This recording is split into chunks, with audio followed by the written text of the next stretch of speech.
saderma. Aku mung saderma karo Dewa Yali. Aku mung dikon karo Dewa, aku ora apa-apa, Ger. Cetha yen paman dadi lantaran aku mati.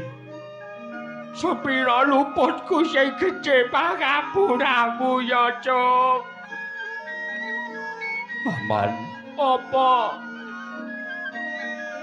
yen pancen kudu ngono, aku gelem mati.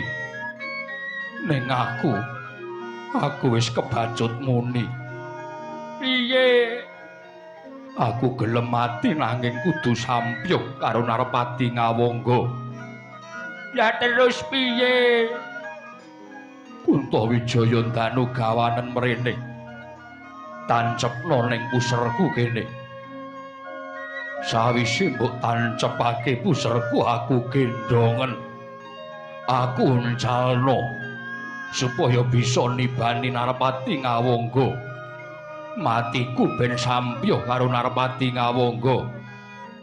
Kowe aja ngluputke aku ya, Cuk.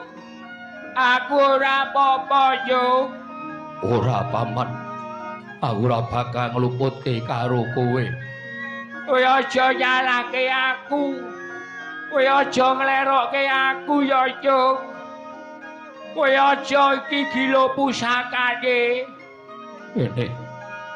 Tancepna ning puserku kene.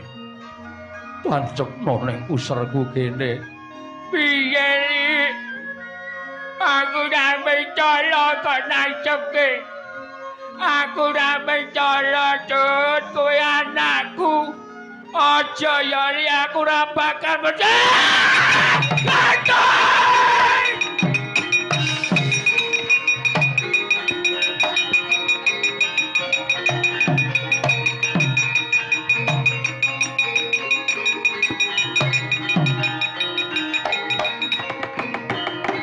agakku ger kecedakan lah kudu duduhke tanganku mbok geret. Kanjeng, aku njaluk ngapura ya, Li. Paman kala bendana. Apa, Ger?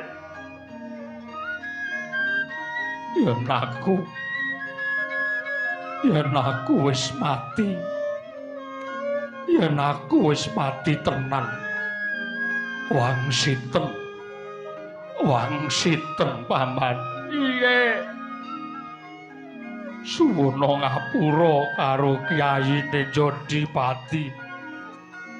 Wis ngukir jiwa ragaku. Karo ibuku aku njalukna ngapura.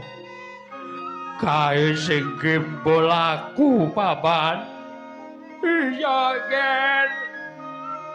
Iya, Tun, aku njaluk ngapura ya, Li.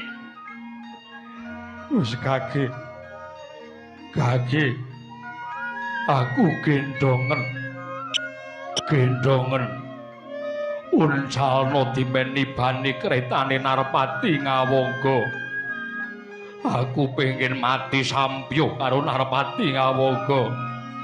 Ayo, Ger, aku njaluk ngapura ya, Li. Ayo. Piye ta, Cuk?